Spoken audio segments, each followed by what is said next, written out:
They said I should forgive him. That after 8 years of marriage, I owed Brian a chance to explain. My mother-in-law told me, "Victoria, you're throwing away a good man over a mistake." But for 8 years, Brian told me I was broken, that I was the reason we couldn't have children, that my body had failed us both. You want to know why I didn't panic when the Christmas tree went up in flames, Captain Mitchell? Why I walked out while my husband's perfect holiday burned around him? Everyone thinks this story is about a cheating husband, but that's not where this fire started.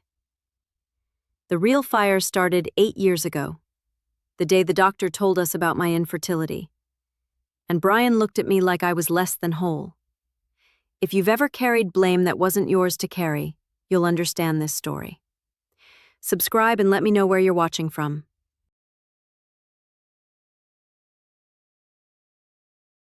My name is Victoria Reeves. I'm 36 years old, and before I tell you what happened on Christmas Day, you need to understand something about the 8 years that led up to it. I met Brian at a corporate mixer, one of those networking events where everyone pretends to care about synergy and strategic partnerships. He was charming, confident, successful on paper. We got married fast. Too fast, probably. But I was 28, and he made me feel like I'd finally found someone who saw me as an equal. For the first 2 years, we were good. We built a life together. Or more accurately, I built it and he took credit for it. But I didn't see that yet. 2 years in, we decided to start a family. That's when everything changed. Month after month, the pregnancy tests came back negative. Month after month, I'd sit on the bathroom floor staring at that single line, feeling like my body was betraying me. After 18 months of trying, we went to a fertility clinic. The doctor ran tests, lots of them. Blood work, ultrasounds, things I'd rather not remember. And then she sat us down in her office with the results. "The tests show unexplained infertility," she said. Her voice was kind, professional. "Sometimes there's no clear medical reason. It just happens." Brian didn't say anything during that appointment, just sat there, jaw tight, staring at the wall. On the drive home, he finally spoke. "We'll keep trying," he said. But his eyes said something else. They said, "This is your fault," and I believed him. For the next 6 years, I carried that blame like a weight I couldn't put down. I felt broken, defective, less than. I tried everything. Fertility treatments that left me hormonal and exhausted. Diets that promised to balance my body. Prayers to a God I wasn't sure was listening. Nothing worked. And Brian? He pulled further away every year. Year 3, the late nights at the office started. "Big project," he'd say. "Can't talk about it." Year 4, he started wearing cologne to bed. Changed his phone password after years of keeping it open. Year 5, I found lipstick on his collar. I didn't confront him. I just watched. More business trips, more distance, more subtle comments that felt like daggers.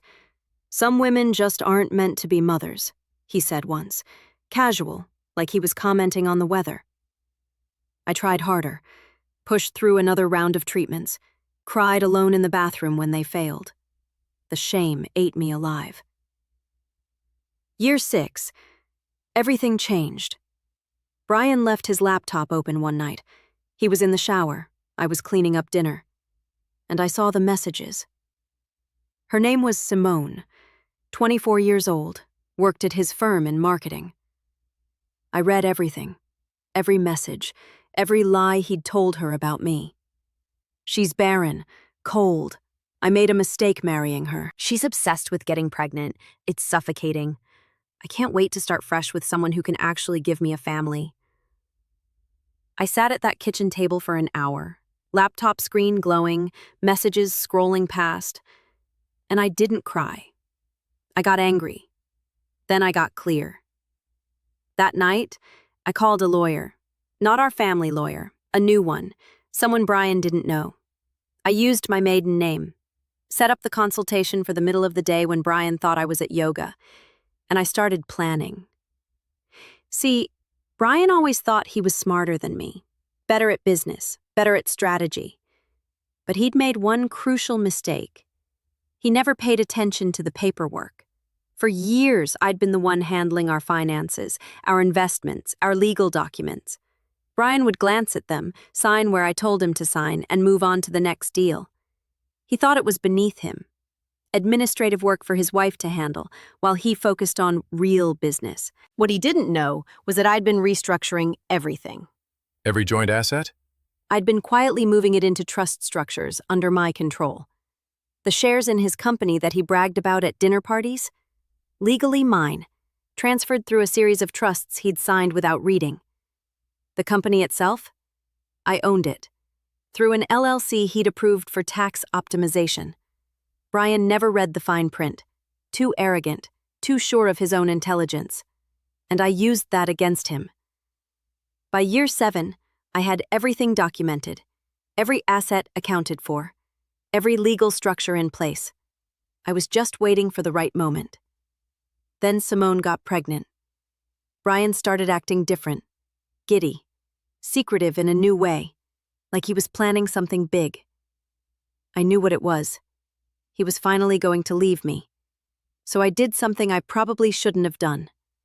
I reached out to Simone, not as Brian's wife, as a concerned friend, a woman who'd heard through mutual connections that she was involved with a married man.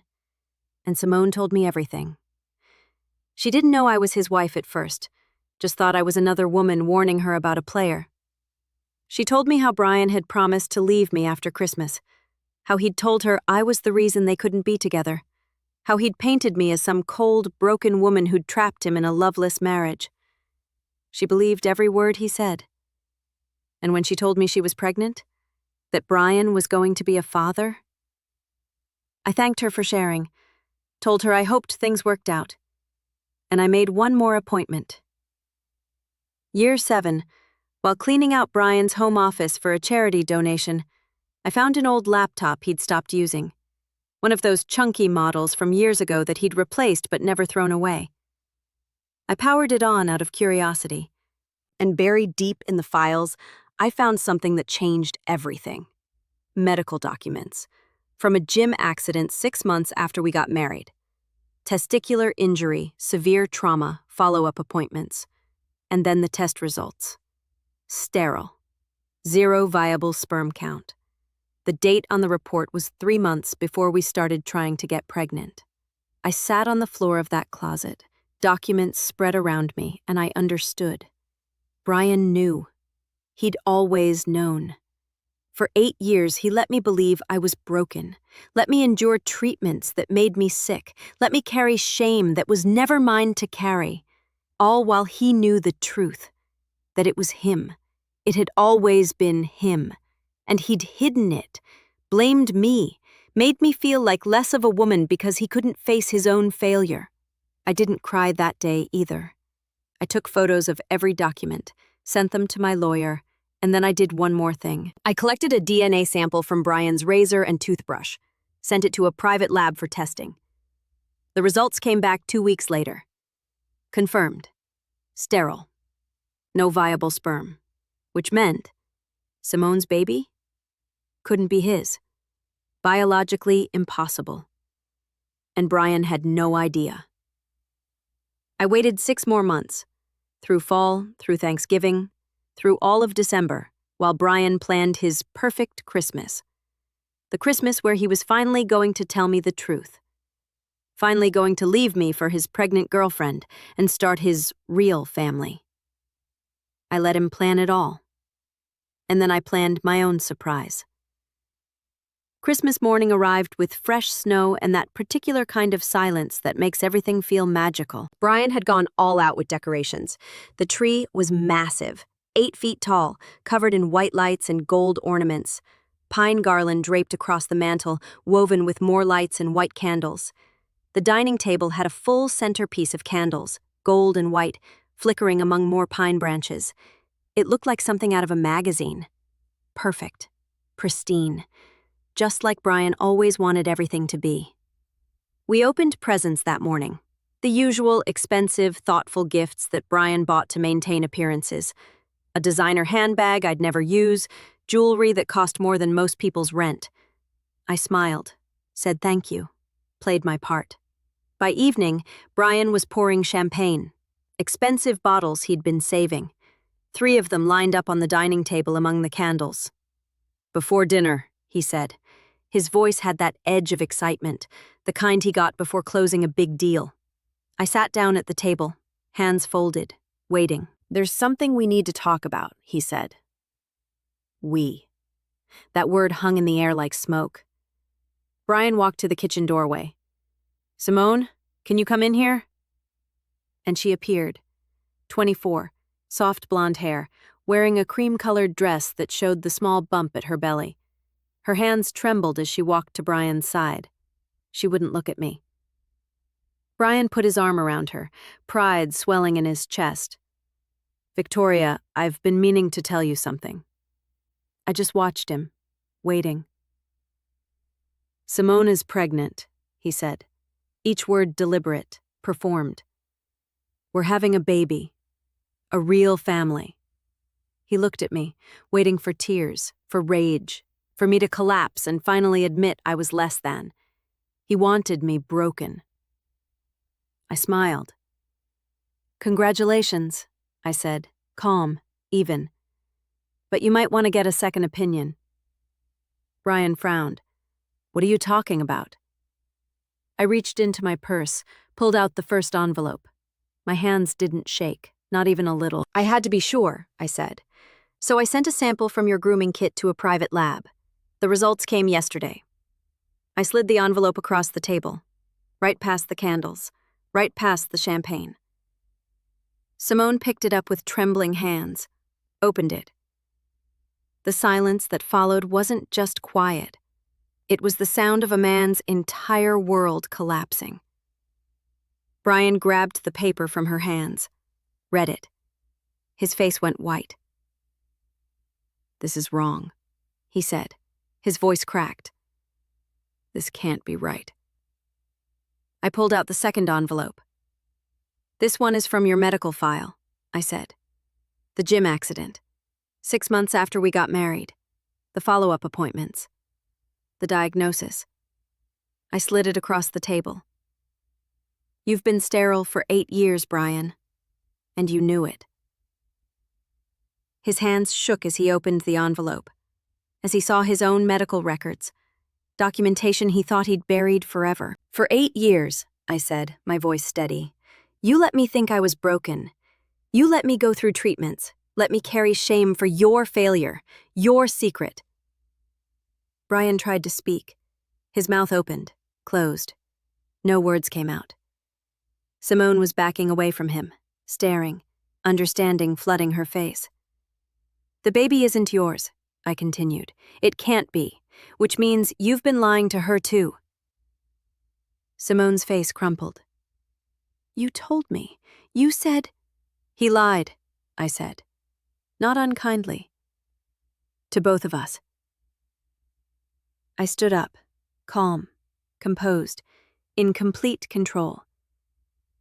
"I've already filed for divorce," I said. "The company's mine, the house is mine, the investments are mine.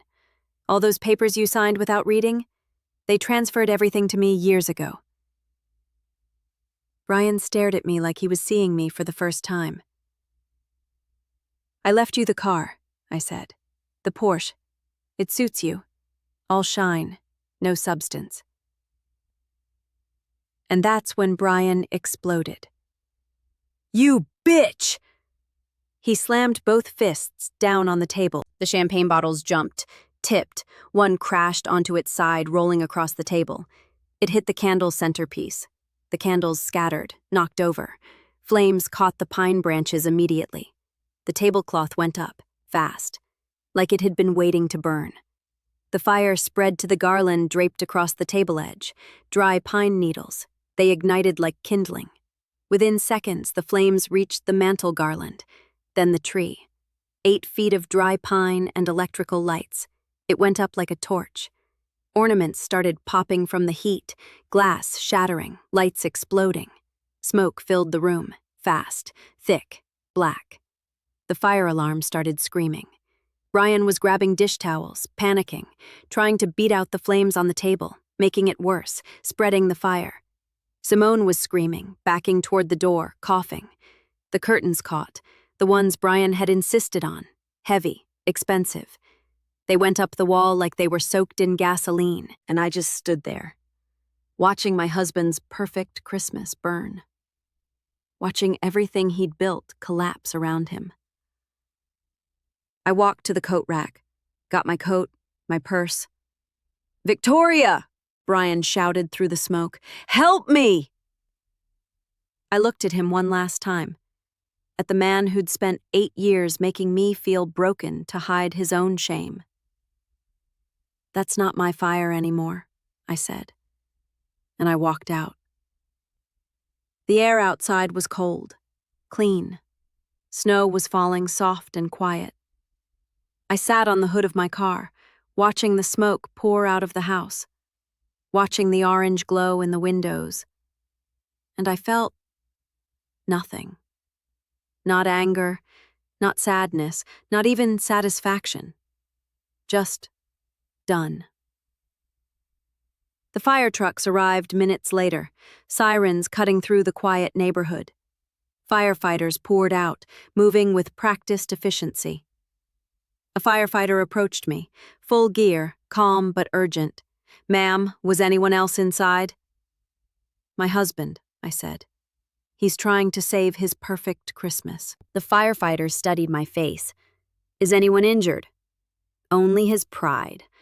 He nodded once, then jogged toward the house. I watched them pull Brian out. He was coughing, yelling at the firefighters, demanding they save specific things. Simone stumbled out on her own, mascara running, still crying.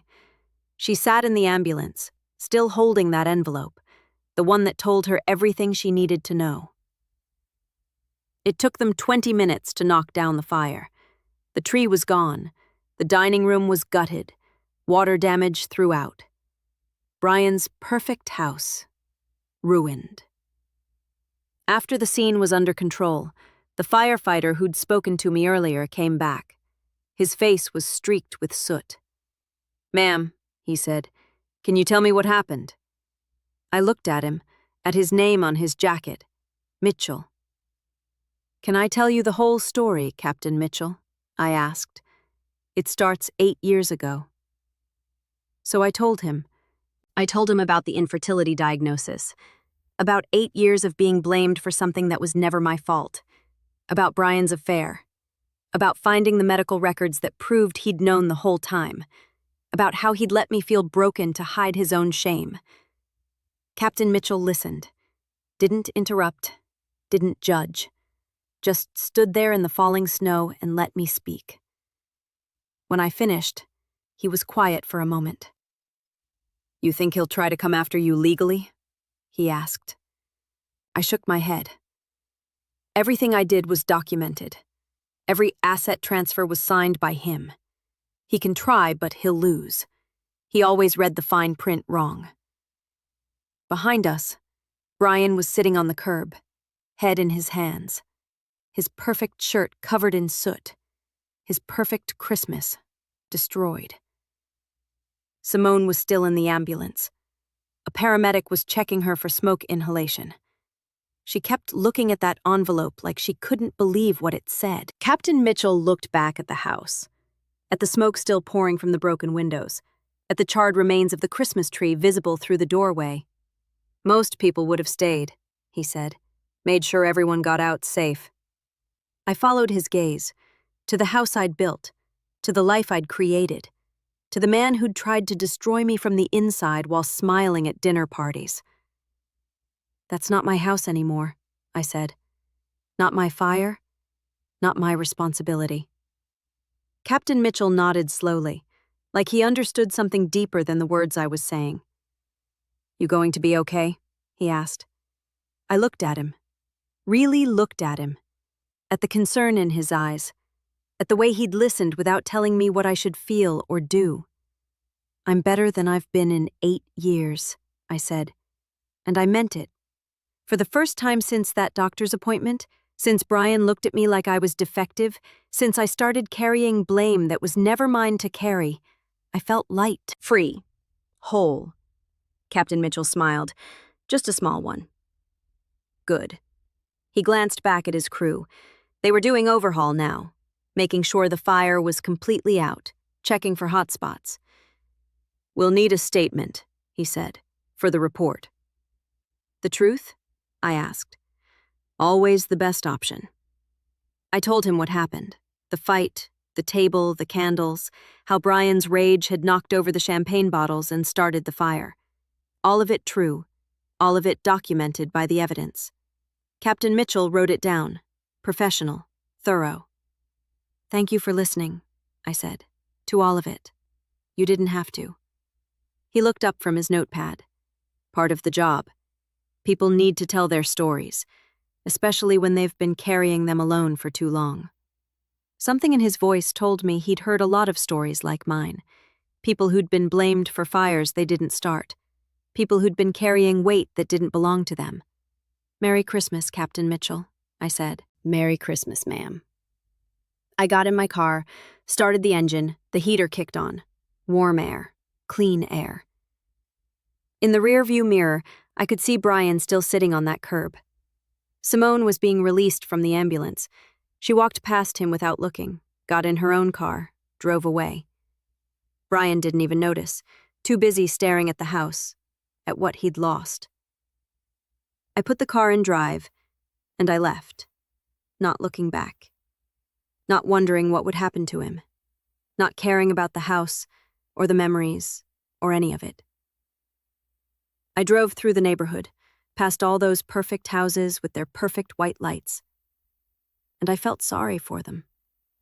Some of them were probably carrying blame that wasn't theirs. That was Victoria Reeves. I'm Captain Dean Mitchell, Station 47. We got the call to a residential fire on Christmas evening, just after 7 p.m. Nice neighborhood, the kind where every house has those perfect white lights and matching wreaths on the doors. When we arrived, flames were visible through the front windows. The Christmas tree was fully involved, ornaments exploding from the heat. The dining room was going up fast. It took us 20 minutes to knock it down, another hour to make sure it wouldn't reignite. Significant damage. The tree was gone. Most of the dining room and living room gutted, water damage throughout. But what I remember most about that call isn't the fire. It's the woman sitting on the hood of her car in the falling snow, completely calm, while her husband screamed at us to save his things and his girlfriend cried in the ambulance. Victoria told me her whole story while my crew worked, and I've been doing this job for 18 years. I've seen a lot of fires, but the worst ones? They're not the ones that burn houses down. They're the ones that burn people from the inside. The ones that smolder for years while everyone pretends they're not there. The ones where someone keeps telling you the smoke is your fault when they're the one who lit the match. Victoria spent 8 years carrying blame for Brian's failure. 8 years being told she was broken. 8 years feeling like less of a woman because her husband couldn't face his own shame.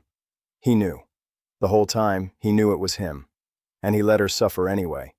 That kind of fire doesn't go out with water. It goes out when you finally stop feeding it. When you stop believing the person holding the lighter, when they tell you you're the one burning everything down. Victoria didn't stay to fight that fire. She didn't scream or beg, or try to make Brian understand what he'd done. She just took back what was hers and walked away. That's not revenge. That's survival. And sometimes, the strongest thing you can do is let someone else's fire burn without you in it. I've learned something in this job. About power. About control. About the people who try to make you feel small so they can feel big. Real strength isn't loud. It doesn't demand attention. It doesn't need an audience. Real strength is knowing when to walk away, knowing that you don't owe anyone your peace, knowing that you're not required to stand in someone else's fire just because they want you to burn with them.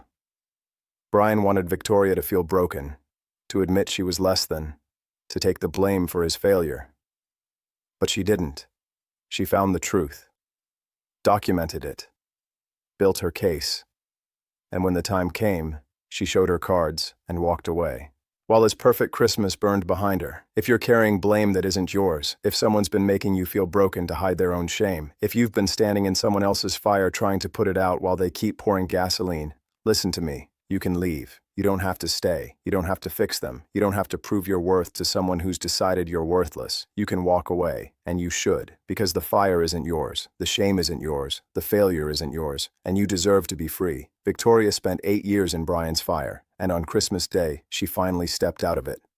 She didn't look back, didn't wonder if she should have stayed, didn't second-guess her decision. She just drove away, toward a life where she wasn't broken, wasn't blamed, wasn't carrying weight that was never hers to carry. That's the kind of strength that matters, the quiet kind, the kind that knows its own worth even when everyone else says it's worthless. If this story resonated with you, share it. If you want more stories from Station 47, subscribe. Stay safe out there.